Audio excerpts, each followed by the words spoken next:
네, 민사소송법 두 번째 강의 이어서 해보도록 하겠습니다. 147쪽에 43번 동시행 관계에 있어서 반대채무 이행 제공을 하지 않았다라는 주장. 요거는 동시행에 의거한 조건이 성취되었는지 여부는 집행 개시의 요건이기 때문에 청구 이의 사유로 주장하는 것이 아니라 집행력의 배제를 구하는 청구 이의소가 아니라 집행 부여 절차에서 이의를 한다든지 이런 식으로 해서 저지를 해야 되는 것이지 청구 이의소를 통해서 주장할 사항은 아니다.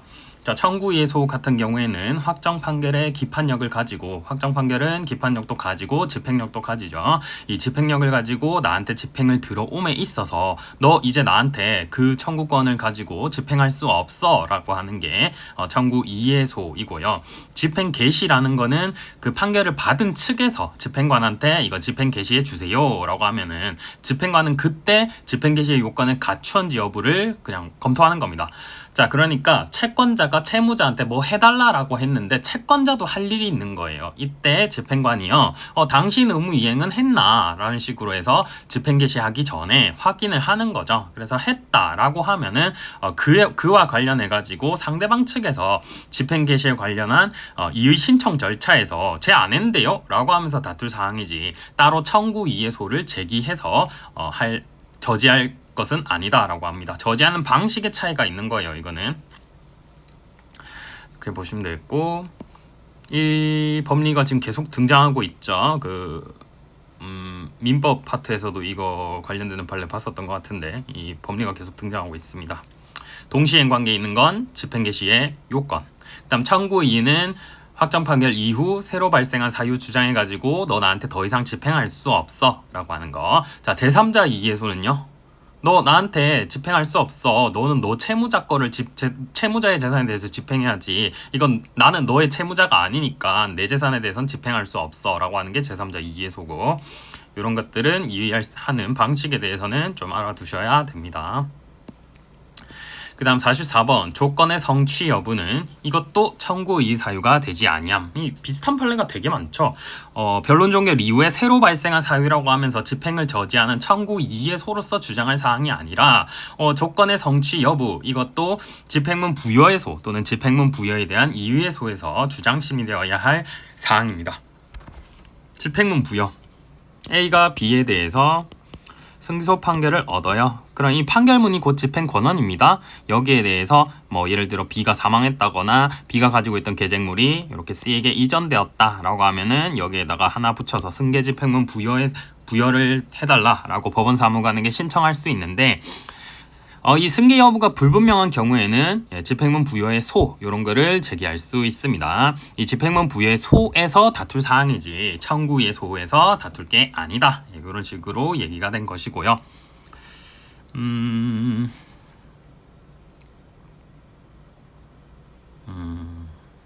사실관계 볼까요?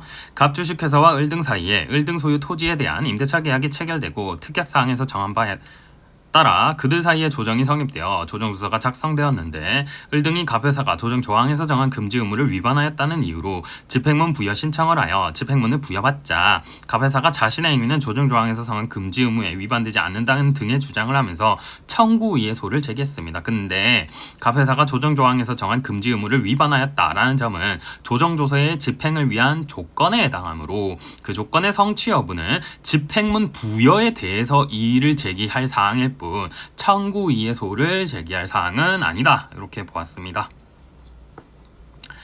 그 다음에 45번 집행과 관련되는 것들은 대부분 전속 관할이 많다라고 했고, 청구 이의소 같은 경우에도 전속 관할에 속합니다. 1심 판결 법원의 전속 관할에 속합니다. 이거 새로 나온 게 아니고 예전부터 계속 있던 법리예요. 그 밑에 보시면 2017년도 판례도 있고 2020년도 판례도 있고, 그쵸? 민사집행법 제44조 제1항 채무자가 판결에 따라 확정된 청구에 관해 이의를 할 때 제1심 판결 법원에 청구에 관한 이의소를 제기해야 한다라고 규정하고 있고, 이거는 전속 관할이다.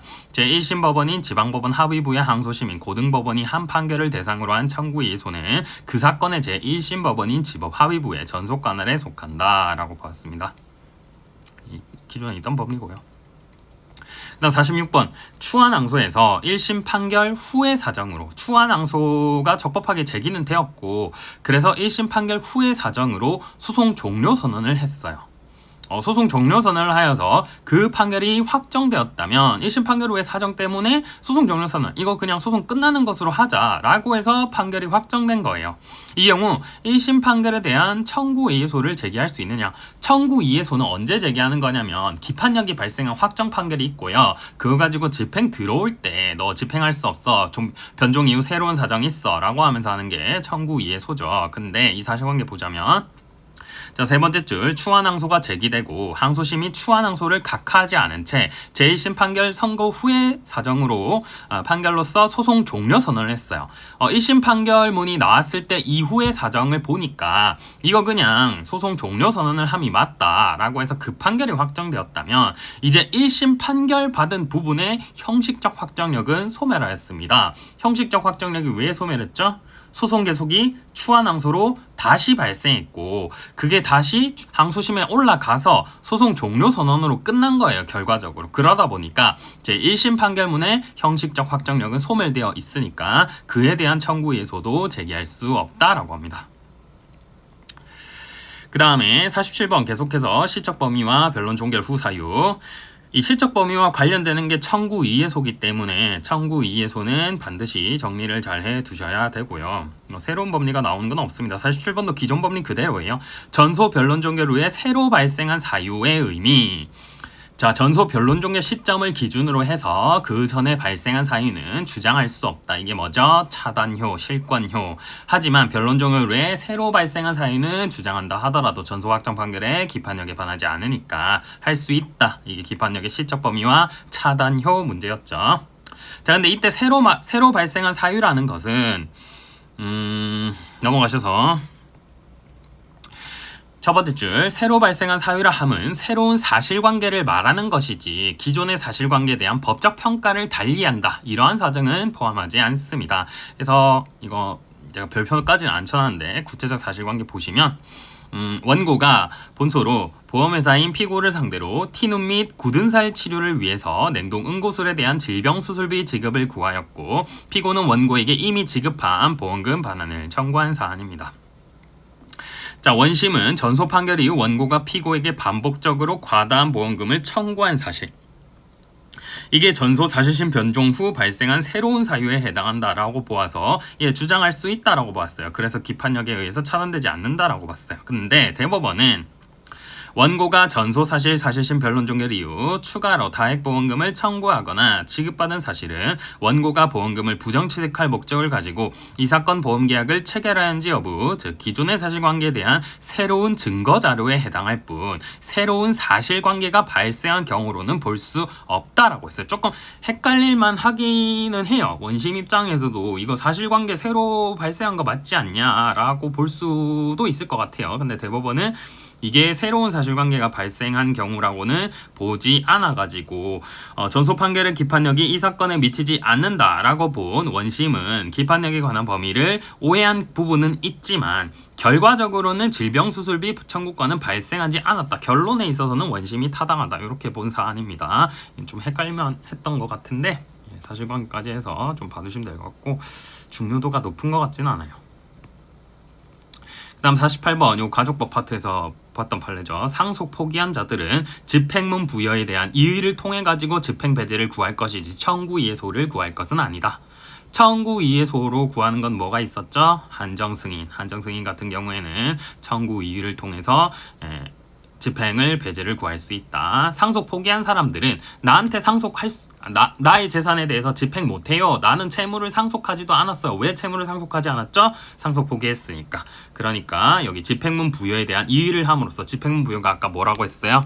A가 B에 대해서 판결문 얻었는데 B가 죽고 C가 이 상속인이니까 이 판결문을 C에게 집행해야 돼요. 판결문은 형식적으로 적혀 있는 게 중요합니다. B는 A에게 집행하라 라고 써져 있으니까 이거 가지고 C한테 집행 못해요. 그러다 보니까 집행문을 부여받아야 할 필요가 있으니까 B 권리는 C에게 상속되었음. 이러한 집행문 부여를 함으로써 C에 대해서 집행을 할 수 있게 되는 거죠. 자, 근데 C가 상속을 포기한 자다. 그러면 이 집행문 부여에 대한 이의의 소를 제기함으로써 집행을 배제할 수 있습니다. 청구예소가 아니라.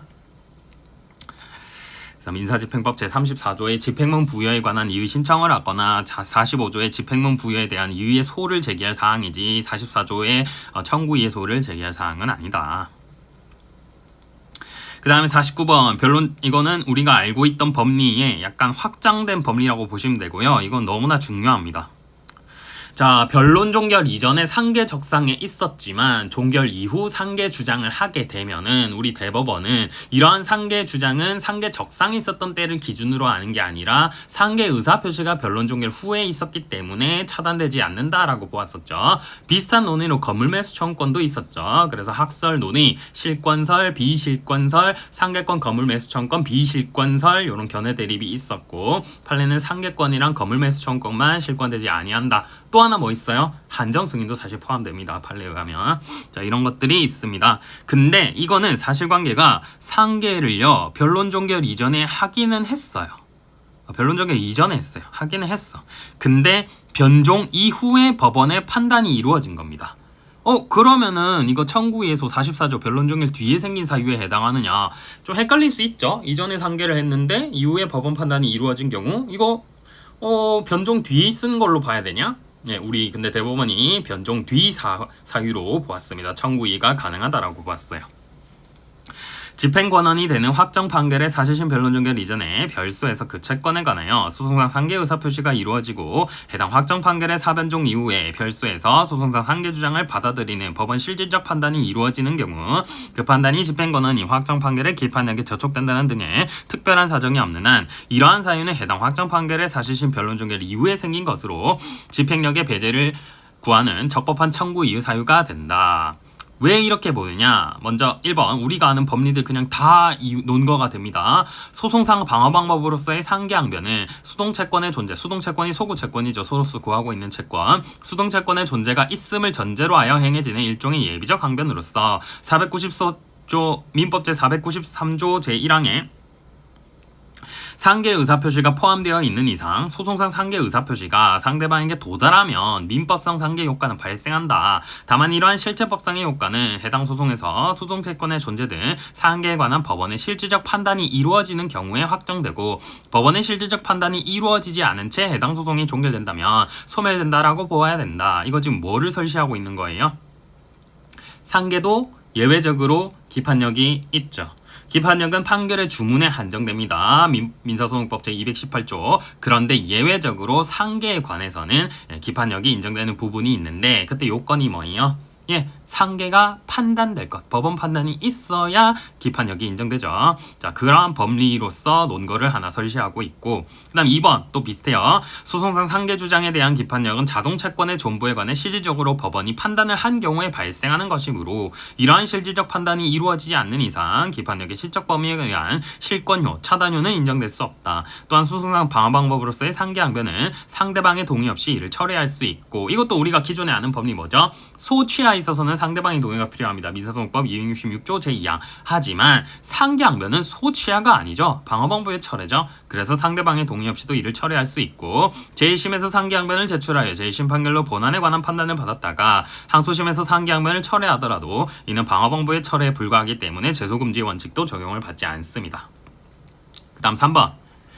소송상 상계항변의 특수성을 고려하면 집행권한이 되는 확정 판결의 사변종 이전에 별수에서 그 채권에 관하여 소송상 상계 의사표시가 이루어졌더라도 해당 확정 판결의 사실심 변론 종결 이후에 별수에서 소송상 상계 주장을 받아들이는 법원의 실질적 판단이 변종 이후에 이루어짐으로써 그 유동적 상태가 해소된 경우 이는 특별한 사정이 없는 한 해당 확정 판결의 사변종 이후에 발생한 사유로 볼 수 있다. 그래서 사변종 이후에 상계에 관해서 판단이 이루어졌다면 이거 청구 이 사유가 될 수 있다. 이런 얘기고요. 특히 별수에서 소송상 상계항변한 당사자는 상대방의 동의 없이 이를 철회하고 다시 제출할 수 있었으므로 해당 확정 판결의 사변종 이전에 별수에서 소송상 상계 의사표시가 상대방에게 도달하였다라는 이유만으로 바로 청구 이의 사유를 부정할 것은 아니다라고 보았습니다. 그래서 이거는 사실관계까지 좀 익혀두시고, 법리는 기존에 있었던 법리와 똑같습니다. 기판력과 차단효 법리. 출제 확률이 높고요. 49번. 50번도 출제 확률이 높습니다. 예, 물권적 청구권의 원고 계쟁물 승계인과 변종 뒤 승계인. 변종 뒤 승계인 논의를 할 때 방금 제가 객관적 범위 218조라고 했는데 객관적 범위는 216조입니다. 주관적 범위가 218조고 그 다음에 50번 다시 변종 뒤 승계인 논의를 할 때 이게 뭐였죠? A가 B에 대해서 계쟁물인 건물에 관해서 다투고 있는데 그 계쟁물의 소유자가 예를 들어 C에게 이렇게 바뀌게 된다. 그러면 A가 B에 대한 확정 판결의 효력으로 C에게 승계집행문 부여받아가지고 바로 집행할 수 있느냐 이런 문제죠. 변론 종결 뒤 승계인이라면 집행문 부여를 받아가지고 C에 대해서 바로 집행을 들어가면 됩니다. 피고 측은 보통 그렇고 이제 계쟁물에 관한 다툼이 있을 때에는 A가 지금 청구하고 있는 게 물권적 청구인지 채권적 청구인지에 따라 달랐죠. 물권적 청구일 때에는 승계되고 채권적 청구일 때에는 B에 대한 권리이지 C에 대해서 어떠한 계약 관계가 있는 건 아니기 때문에 승계되지 않습니다. 여러분들 8모에서 관할 합의가 나왔는데 이 기판력에 계쟁물 미치는 사람이랑 관할 합의 효력이 미치는 범위를 많이 헷갈리시더라고요. 기판력일 때에는 물권적 청구를 하는 경우에 계쟁물의 변종된 승계인에게 판결 효력이 미치게 됩니다. 근데 관할 합의일 때에는 그 채권을 얻는 사람, 즉 채권적 청구권에 관한 관할 합의, 그 관할 합의는 목적물의 소유권을 변동받은 사람이 그 관할 합의의 효력을 받게 됩니다. 그때는 채권을 동일성을 유지하면서 이전받기 때문에 그때는 채권적 청구권에 관한 합의를 이전받게 되는 것이고 이 기판력에 관해서는 물권적 청구일 때 기판력이 확정되는 관계에 있습니다. 요거 두 개 헷갈리지 마세요. 답안 채점하다 보니까 헷갈리시는 분들 좀 있더라고. 자, 그런데 이번에는 피고 측 말고요. 원고 측 계쟁물 승계인입니다. A가 B에 대해서 소유권에 기한 청구를 하다가요. A가 자신의 건물에 관해서 저당권을 설정해주고 그 저당권자가 이번에는 B에 대해서 소를 제기하는 사안입니다. 이 경우에도 기판력이 확정되느냐인데 우리 대법원은요. 안 된다라고 보고 있고 원고 측 계쟁물 승계인은 조금 다르게 보고 있다. 이런 식으로 주석서라든지 교수님들 기본서라든지 설명된 것들이 있습니다.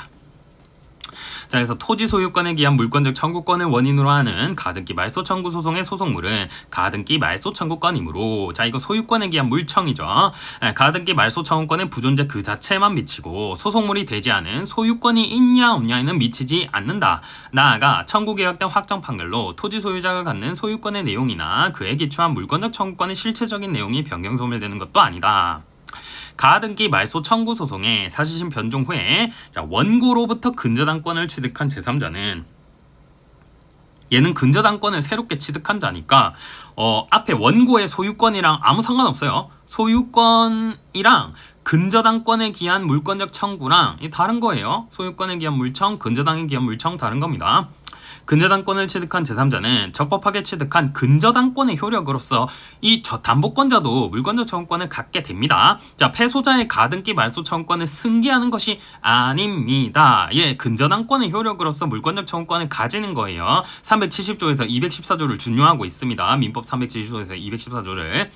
자, 그래서 자신의 근저당권에 기한 물권적 청구권을 원인으로 소송상 청구를 하는 것이므로 민사소송법 제218조 제1항에 확정 판결의 기판력에 미치는 변종 뒤 승계인이 아니다.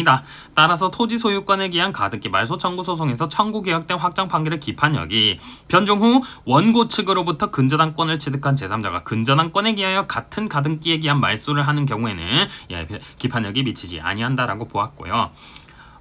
비슷한 취지로 소유권에 기한 물청, 그 다음에 담보권에 기한 물청, 혹은 소유권에 기한 물청을 했는데 소유권이 양도되어서 그 양도받은 사람이 다시 소유권에 기한 물청을 행사할 때 전소 판결의 기판력을 받느냐? 다 받지 않습니다. 원고 측 계쟁물 승계는 다 받지 않습니다. 최근 행정고시에도 기출된 바 있으니까 요거는 쟁점을 좀 정리해 두실 필요가 있고, 그 다음 51번 강제집행이 종료된 경우에는 이제 그 효력 자체를 부정할 수 없음. 이미 강제집행이 끝났어요. 다 끝났으면 두 번째 줄 다시 확정 판결에 기한 강제집행이 권리남용에 해당하여 허용될 수 없다는 등의 사유를 들어 이미 종료된 강제집행의 효력 자체를 다투는 거, 이거는 있을 수 없습니다. 이미 다 끝났는데.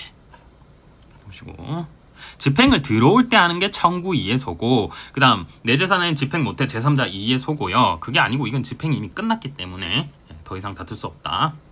그 그 다음 52번은 부가 쟁점으로 이미 봤던 거죠. 직접적 구체적 판단이 없어도 판단 누락이 아닌 경우들이 있다. 그 다음 53번의 소송 비용. 이게 육모에서 나왔었는데요. 핵심은 그 소송 비용이 나오면 소송 비용에 관한 그냥 조문 찾아보시고, 핵심은 소취한 사람 있죠. 소취한 사람은 패소한 자에 준합니다. 패소한 자에 준하기 때문에 그것만 알고 계시면 돼요. 패소한 당사자에 준하여 소를 취한 원고가 원칙적으로 소송 비용의 부담자가 됩니다. 근데 육모에서는 원고가 소를 취한 사유가 피고 측이 이행을 하겠다, 뭐 이런 식으로 얘기를 했기 때문에 소취한 거예요. 이러한 경우에는 소송 비용을 원고가 그대로 모두 다 부담하면 부당하기 때문에 소송 비용을 정하는 절차를 거쳐야 한다, 이런 얘기예요. 그게 육모에 나왔습니다. 그 다음에 54번, 55번은 지워버릴까 하다가 일단 교수님들이 중요 판례로 꼽고 계셔서 넣어는 놨는데 우리 사례 문제나 이런 데로 나오긴 좀 어렵지 않을까. 자, 민사소송법 제111조 제1항의 기간 내에 비용 계산서 등을 제출하지 않다가 사법보좌관의 소송 비용의 확정 결정에 대해 이의 신청을 하면서 상계를 주장하고 관련 자료를 제출한 사건. 자, 민사소송법 제111조 제1항은 소송 비용액의 확정에 관한 신청 사건에서 법원으로 하여금 그 결정 전에 상대방에게 비용 계산서 등본을 교부하고 이에 대한 진술을 할 것과 일정한 기간 이내 비용 계산서와 비용액을 소명하는 데 필요한 서면을 제출한 것을 최고하도록 하는 한편, 같은 조 제2항에서는 상대방이 제1항의 서면을 기간 이내 제출하지 아니한 때에는 법원은 신청인의 비용에 대해서만 결정할 수 있다. 다만 상대방도 110조 제1항의 확정 결정을 신청할 수 있다라고 정하고, 112조에서는 법원이 소송 비용을 결정하는 경우에 당사자들이 부담할 비용은 대등한 금액에서 상계된 것으로 본다. 다만 제111조 2항의 경우에는 그러하지 아니하다라고 규정한다. 자, 우리 대법원이 어떻게 설시하고 있죠? 먼저 민사소송법 조문을 이렇게 나열을 하고, 그 다음에 관련해서 취지를 살펴보고, 그 다음 법리를 사실관계 적용해서 쓰고 있죠, 판결문을. 이러한 판결문이 바로 사례 문제를 품에 있어서도 여러분들이 이러한 방식으로 푸시면 되는 거죠. 자, 112조의 상계에 관하여 정한 취지는, 그 다음 네 번째 줄 111조 제1항이 소송 비용의 확정 신청 사건의 상대방에게 비용 계산서와 비용액을 소명하는 데 필요한 서면을 제출할 것을 최고하도록 한 취지는, 두 줄 밑에 소송 비용을 둘러싼 법률관계의 간이한 처리를 도모하는 것에 있다. 뭐 이러한 취지가 있으니까, 그러므로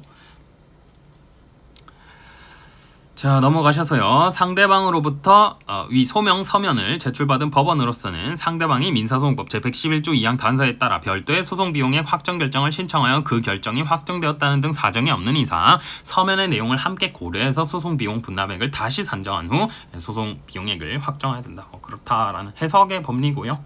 사례 문제로 나오기 어려워 보이죠. 뭐 여러분들한테 소송 비용에 확정하는 걸 계산하라 뭐 이렇게 나올 수도 없고.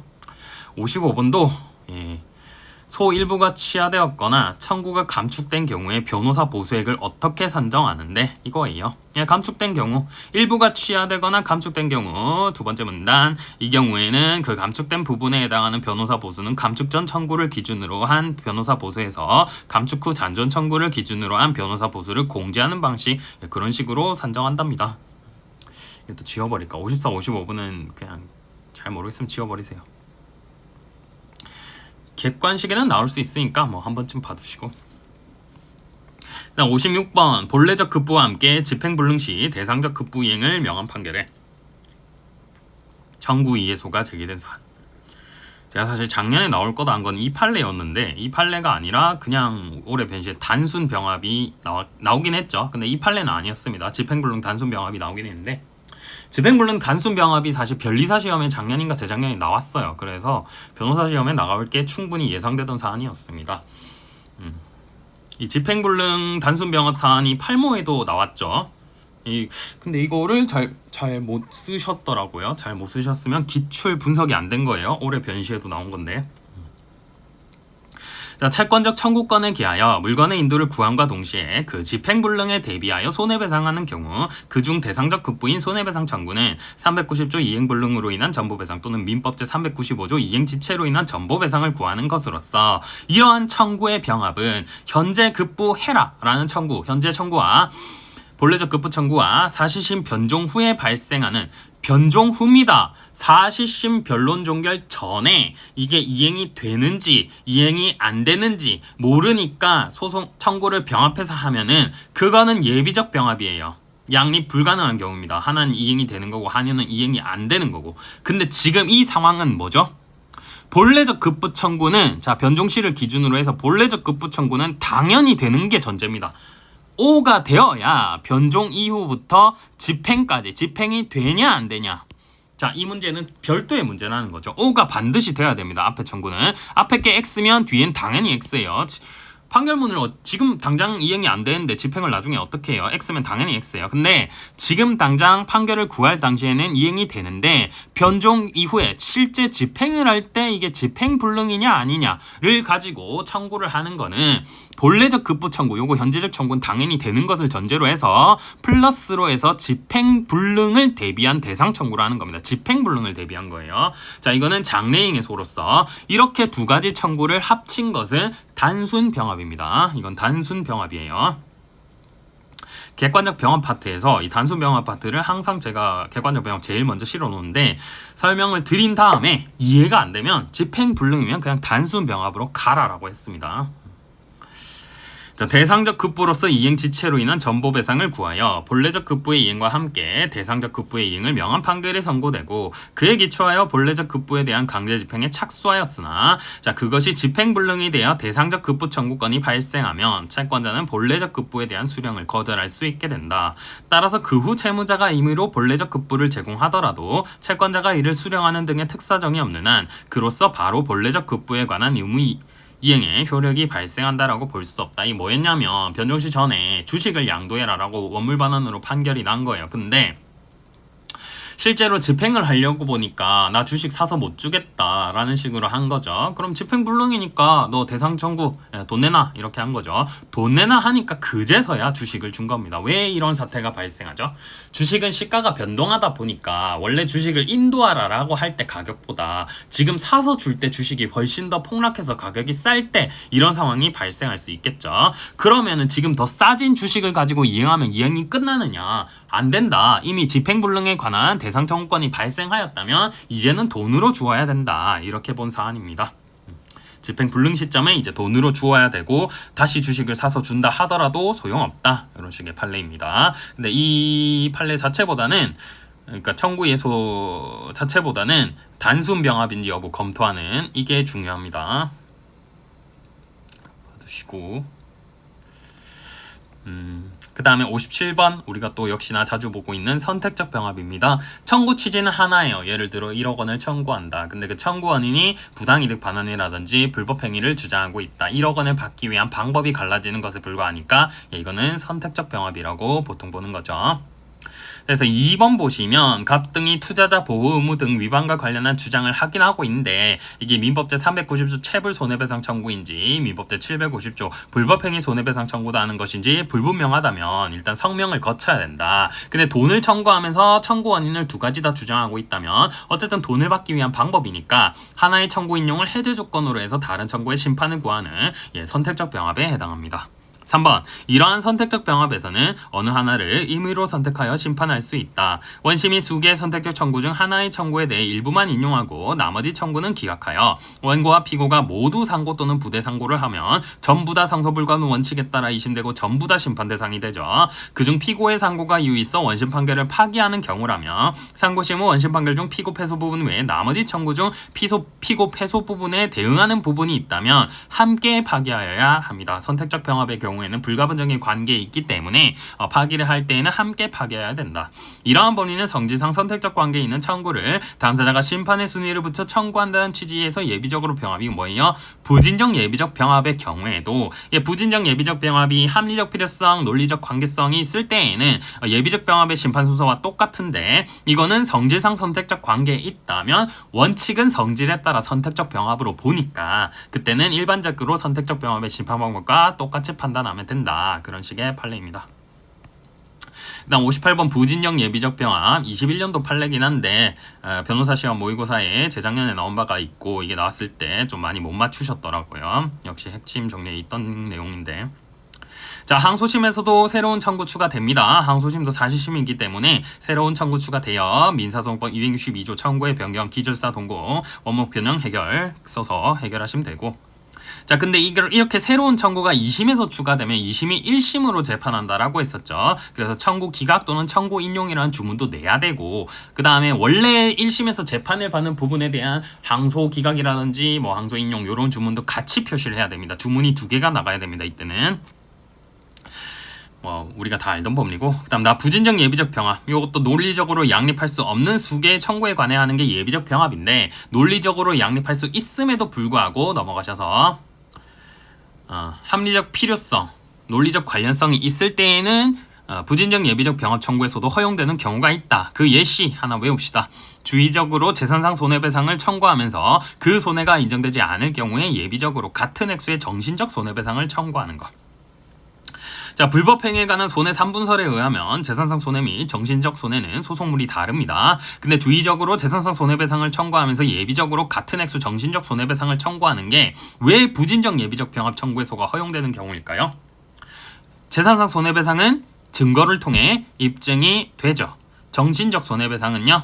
안 되죠. 그래서 재산상 손해배상을 통해서 분명히 손해가 발생한 건 맞는데 이 액수가 확실하게는 모르겠다라고 할 때 일부에 대해서 보전할 필요성이 있을 때 보통 정신적 손해배상으로 일부라도 인정하기 때문에 이거는 합리적 필요성이 있다라고 보아 부진정 예비적 병합을 허용하고 있습니다. 자, 다 부진정 예비적 병합에서는 심판 방법이 뭐랑 똑같아요? 예비적 병합이랑 똑같습니다. 그래서 예비적 병합은 순서가 있죠. 1번 1위의 청구, 이 주의적 청구고, 2번 2위의 청구, 예비적 청구죠. 1위의 청구에 대해서 기각하면 그 다음에 내려가는 거 예비적 청구도 심판 대상이 되니까. 자, 이 부진정 예비적 병합에서 주의적 청구를 배척했다면 예비적 청구를 판단해야 됩니다. 예비적 청구를 판단하지 않으면 이거 뭐예요?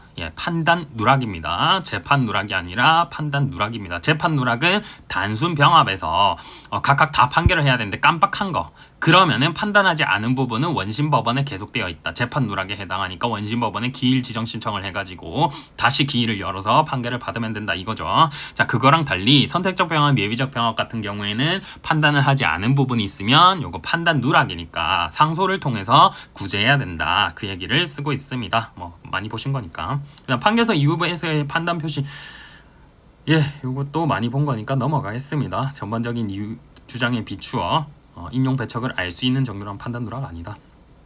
그 다음 59번. 자, 이것도 부진정 예비적 병합 또는 선택적 병합을 인정한 예인데요. 육모에서 나왔어요. 근데 문제가 조금 애매하긴 했어요. 이게 판례에도 애매하게 돼 있습니다. 자, 먼저 예비적 병합과 부진정 예비적 병합 일반적 법리를 설시하고 있고 사실관계 볼까요?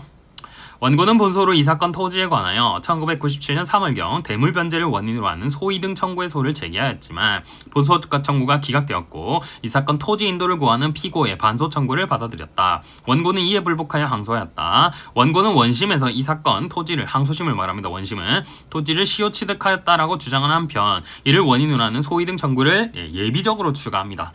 대물변제 계약을 체결했다 라면서 소위 등 청구의 소를 제기했는데 계약의 존재가 확정되지 않으면 그럼 나는 취득시효를 완성했다라고 하면서 예비적으로 추가합니다. 자, 이 경우 원심은 위와 같은 원고의 주장 및 예비적 청구에 관하여 어떠한 판단도 하지 않은 것. 이게 무조건 잘못이죠. 선택적 병합이라고 봐도 소위 등이라는 하나의 목적을 위한 선택적 병합이라고 봐도 둘 다 심판을 해야 되죠. 하나를 X 치면 다른 거에 대해서는 심판을 해야 되잖아요. 물론 선택적 병합에서는 하나가 인정된다, O가 되면 다른 청구에 대해서 심판하지 않아도 판단 누락이 아닙니다. 이게 예비적 공동소송과 차이가 있는 점인데, 자, 그런데 선택적 병합일 때에도 판단을 하지 않은 부분이 있으면 판단 누락이고, 예비적 병합의 경우에도 주의적 청구가 이유 없으면 그 다음 밑으로 내려가서 그 다음 순서인 예비적 청구를 심판했어야 되는데 안 했기 때문에 무슨 수를 써서라도 판단 누락의 위법이 있습니다. 그거를 지적하고 있습니다. 이 판례가.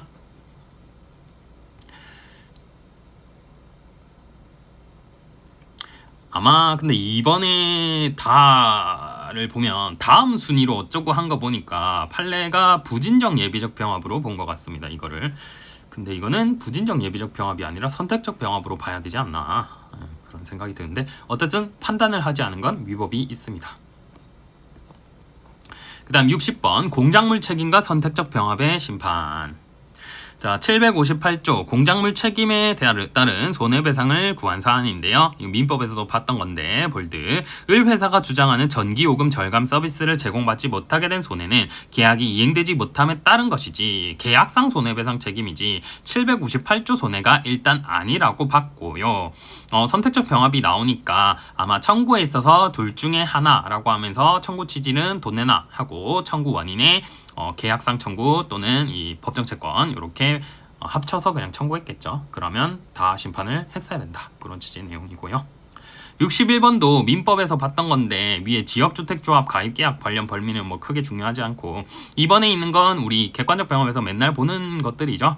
선택적 병합의 경우에서는 상소를 제기하면 전부 다 이심되고 심판 대상이 된다.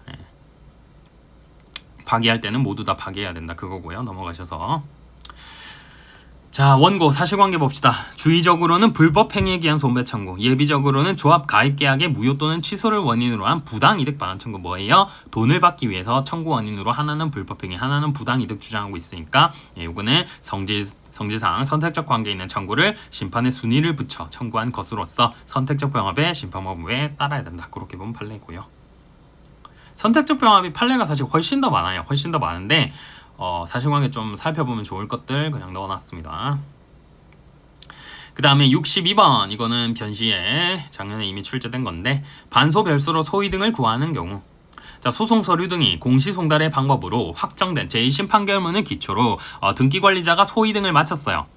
자, A가 B에 대해서 소를 제기했는데 그 소장이 공시송달된 거예요. 처음부터. 그래서 A가 승소를 했고 A가 승소한 판결문에 기해서 등기를 했어요.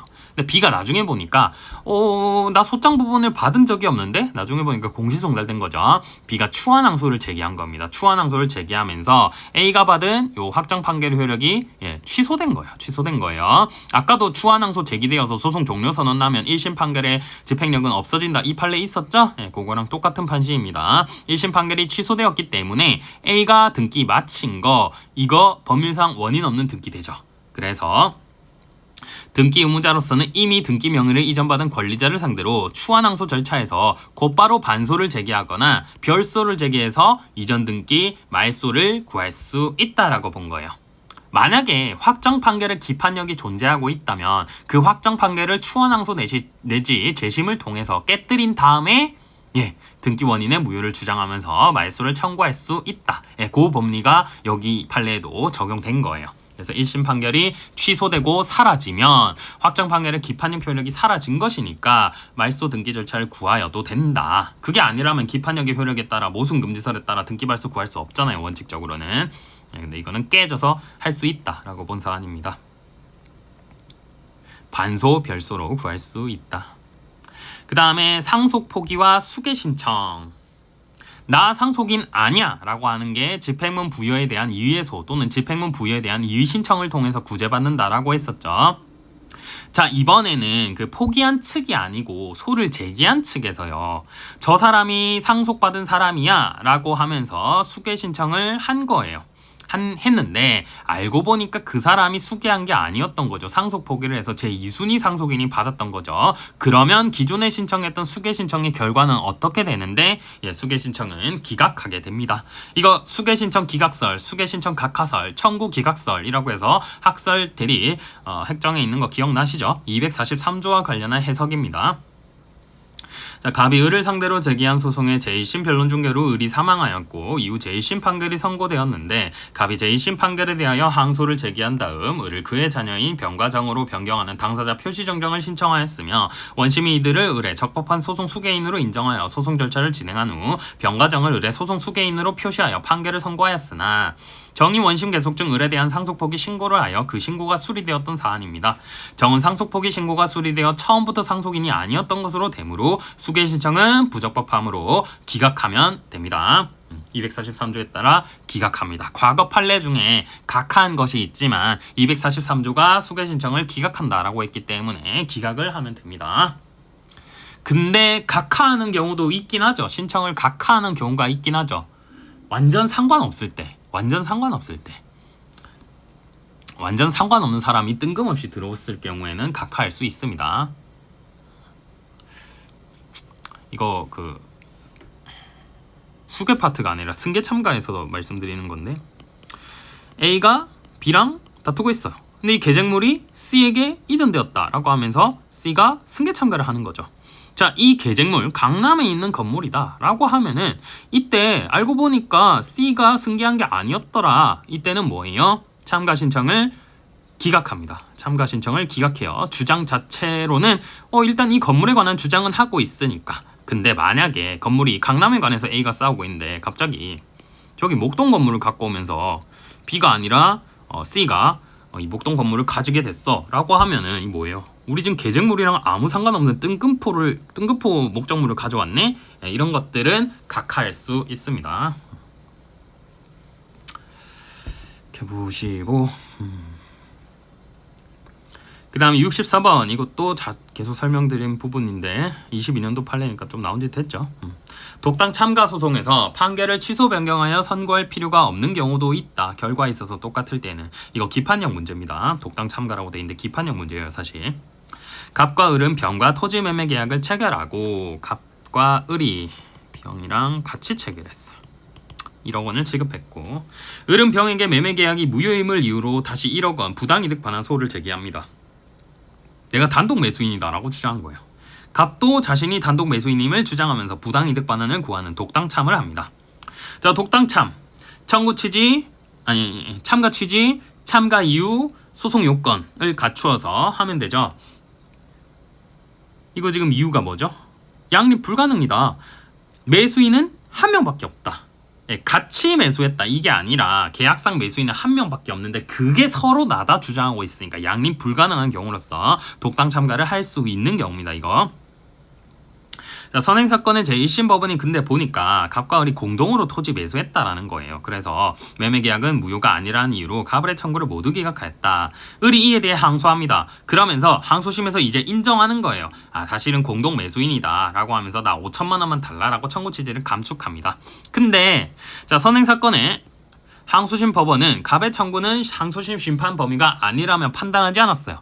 자, 첫 번째 독당 참일 때에는 연합관계 67조 조문이 적용되기 때문에 같이 심판 대상이 됩니다. 따라서 이 부분은 부적절해요. 원심 판단에 잘못이 있는 부분입니다. 항소심 심판 범위가 아니라고 한 거 잘못이 있는 부분입니다.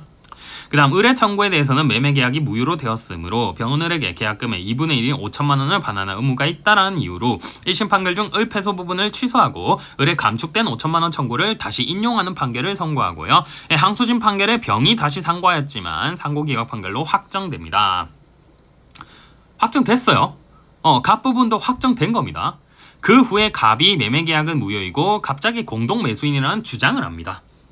자, 이거 변종 전에 주장할 수 있었던 건데 안 한 거죠? 차단됩니다. 기판력과 시적 범위에 따라 이러한 주장은 차단되고 기판력의 효과로서 갑은 이제 5천만 원에 대해서도 부의반 청구를 할 수 없습니다. 자, 을과 병에 대한 5천만 원 부당이득 반환 청구는 선행사건의 갑의 병에 대한 부의반 중 5천만 원 청구 부분에 대해서는 양립 불가능한 부분, 합일 확정에 필요한 관계에 있다. 지금 갑은요 청구 취지를 감축하지 않았어요. 1억 원 전부 다 내 거다라고 하고 있기 때문에 을이 청구하고 있는 5천만 원 부분에 대해서는 양립 불가능한 관계에 있습니다. 따라서 갑이 1심 판결에 항소하지 않았어도 갑의 5천만 원 청구 부분은 항소심 심판 대상이 된다. 그런데 항소심이 을의 청구를 인용하더라도 갑의 청구는 1심 판결에서 기각되었으므로 어차피 을의 청구 인용하면서 갑 판결 기각할 거 아니냐. 그럼 1심에서 기각된 거랑 똑같지 않느냐. 이 경우 항소심은 1심 판결을 취소 변경하여 갑의 5천만 원 청구 부분에 대한 주문을 선고할 필요가 없다. 그냥 1심 판결 확정으로 기판력이 발생한다라고 보면 된다. 근데 이제 와서 매매계약이 무효라거나 공동 매수인이라는 사정은 전소 변론 종결 전에도 주장할 수 있었던 것이기 때문에 차단되고 기판력의 효력에 따라 갑은 패소 판결을 받았기 때문에 또 소를 제기하는 경우에는 똑같이 모순금지설에 따라 청구 기각 판결을 내려야겠죠. 이것도 나올 수 있는 가능성이 좀 있습니다. 그 다음 65번 일반적인 그냥 법리만 보시면 됩니다. 이거 파산 절차랑 관계되는 거라서 가져올까 말까 하다 그냥 법리만 읽어보자고 가져왔어요. 1번 소송이 법원에 계속되어 있는 동안에 제3자가 소송 목적인 권리 또는 의무의 전부나 일부를 승계한 경우 그 제3자는 소송이 계속된 법원에 승계 참가를 신청할 수 있다. 이러한 승계 참가 신청은 일종의 소재기에 해당하고 그 참가 요건은 소송 요건에 해당하므로 참가 요건에 흠이 있는 때에는 변론을 거쳐 판결로 참가 신청을 각하해야 된다. 소송 요건에 흠이 있을 때에는 소송 요건을 갖추지 못했을 때에는 부적법 각하 판결을 내려야 되죠. 이건 근데 파산 절차랑 관계되는 것들이 있어가지고 뭐 법리만 그냥 리마인드 하시면 될 것 같습니다.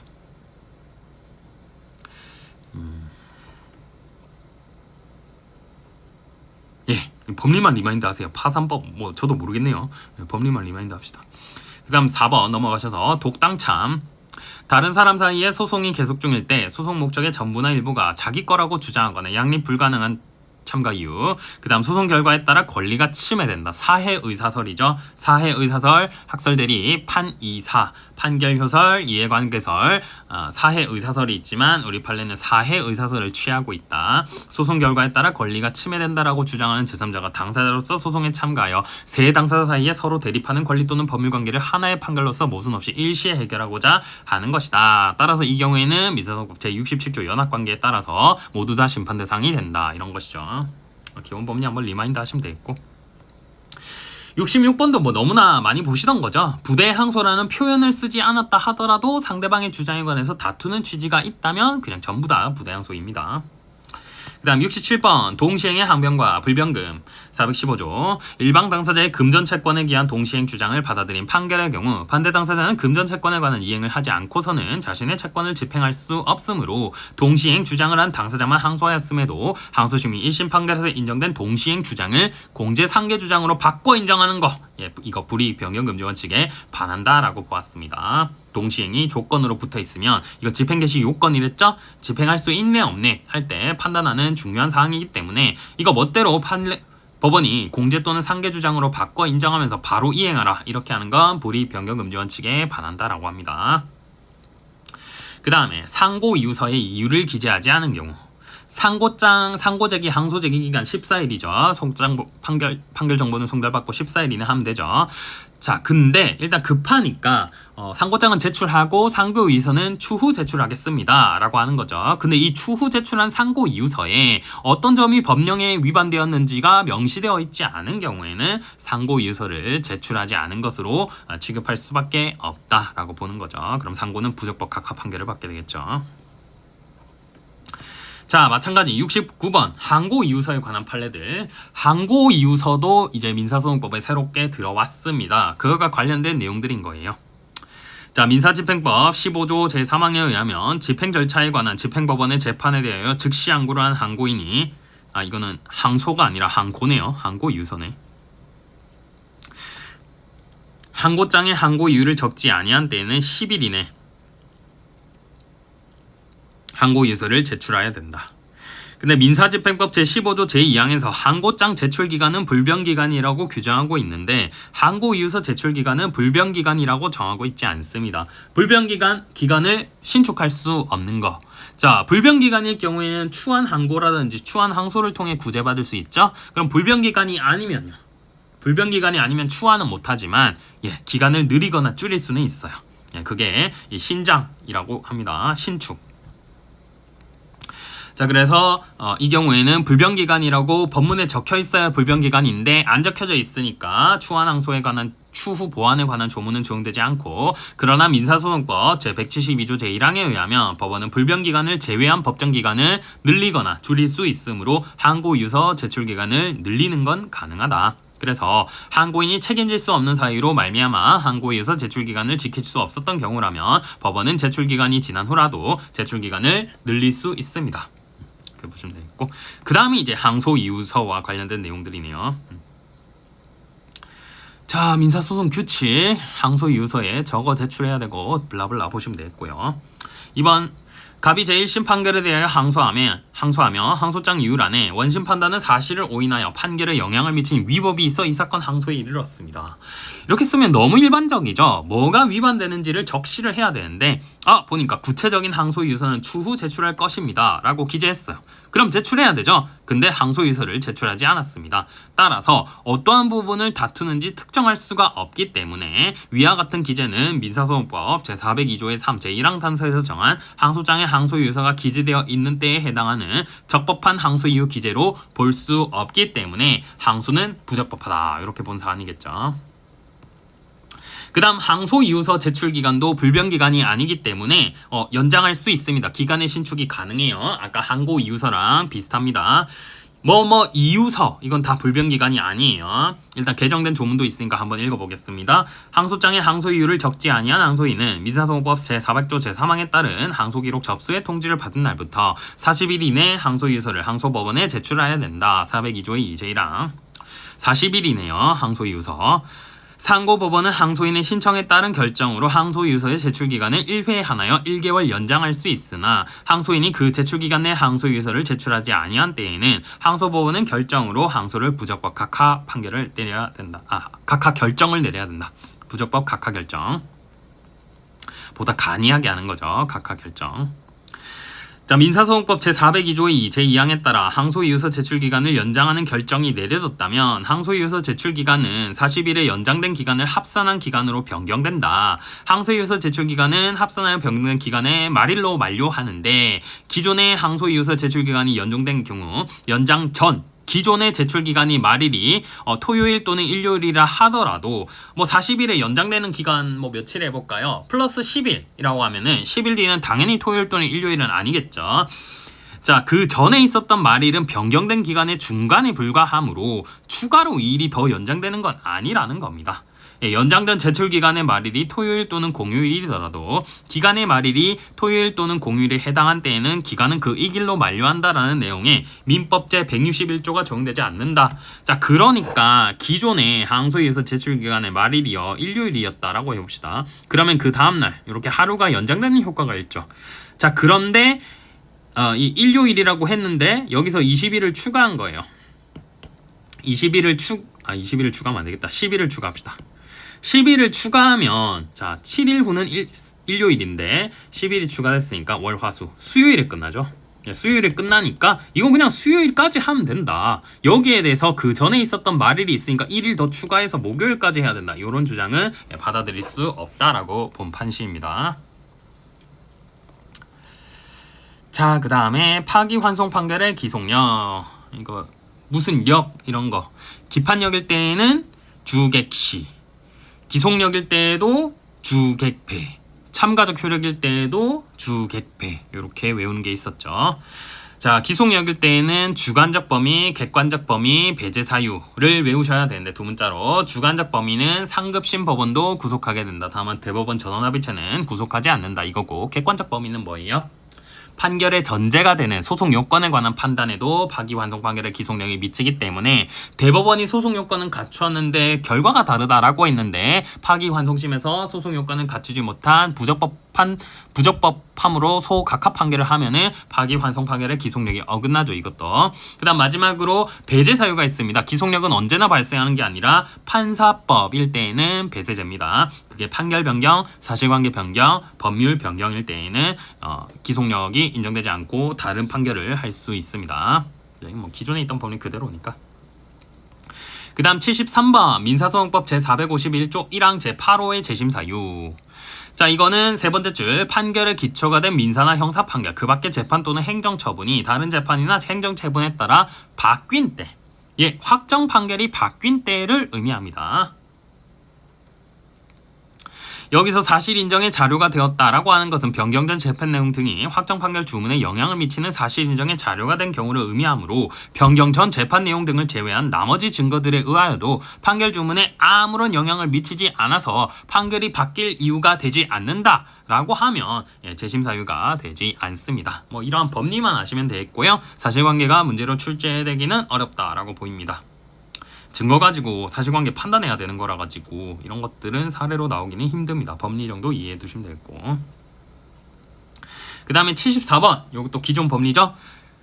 상대방의 대리권 흠결을 재심사유로 삼기 위한 요건 451조 1항 3호 재심사유와 관련되는 겁니다. 무권대리 재심사유죠. 이 무권대리 재심사유는 누구를 보호하기 위한 거예요? 무권대리인 측을 보호하기 위한 것이니까 상대방이 3호를 재심사유로 주장하기 위해서는 그 흠결 이외의 사유, 대표권, 대리권 흠결 이외의 사유로도 종전 판결이 상대방의 이익으로 변경될 수 있는 사유가 있어야만 상대방이 대리권 흠결을 재심사유로 삼을 수 있습니다. 기존에 있던 법리랑 똑같은 거예요. 자, 종중인 원고가 피고를 상대로 소유권 이전등기 절차 이행을 구하는 소송을 제기하였다. 제1심 법원은 원고의 적법한 대표자 선출 결의 및 소재기를 위한 적법한 총회 결의가 없다라고 보아 소각하 판결을 선고하였고, 이에 원고가 항소하여 항소심에서 원고 청구로 인용하는 내용이 포함돼 이 사건 화해 권고 결정이 확정됩니다. 화해 권고 결정이 확정되면 기판력과 같은 효과가 있으니까 461조 준재심 청구를 통해서 기판력을 소멸시켜야 되죠. 피고는 준재심 대상 사건의 소재기를 위한 원고의 적법한 총회 결의가 없었음을 이유로 적법한 총회 결의가 없으니까 대표권이 없다. 이제 451조 1항 3호 사유를 주장하면서 준재심 청구를 합니다. 자, 원심은 준재심 대상 사건의 소재기를 위한 원고의 적법한 총회 결의가 없었고 이 사건 화해 권고 결정이 확정되지 않았더라면 소각하의 결론이 그대로 유지될 가능성도 있었다라고 보이므로 피고로서는 원고의 대표권 흠결을 준재심 사유로 주장할 수 있다라고 보았는데, 대법원은 이 법리 새로운 거 아니에요. 기존 법리예요. 상대방이 대표권 흠결을 준재심 사유로 삼으려면 대표권 흠결을 제외하더라도 준재심 대상 결정이 종국적으로 피고의 이익으로 변경될 수 있는 경우인지를 따져보아야 한다. 그래야만 상대방이 3호를 재심 사유로 주장할 수 있다라는 건데, 이것도 심리 판단을 하지 않았으니까 파기환송한다라는 거예요. 이것도 결과적으로는 사실관계에 관한 판단을 소홀히 했으니까 파기환송한다라는 것이기 때문에 사례로 나오기는 어렵고 법리 정도 정리해 두시면 될 것 같습니다. 그래서 민사소송법 같은 경우에는요, 사실 핵심 정리 등에서 기존에 출제되었던 다른 시험의 문제들, 그 다음에 변호사 시험에는 아직 안 나왔지만 모의고사 등에서는 출제된 쟁점들 그거 위주로 보시면 어느 정도 나올 수 있는 범위는 다 커버할 수 있으리라 생각합니다. 그러면 저는 또 잠깐 쉬었다가 상법 강의로 돌아오도록 하겠습니다.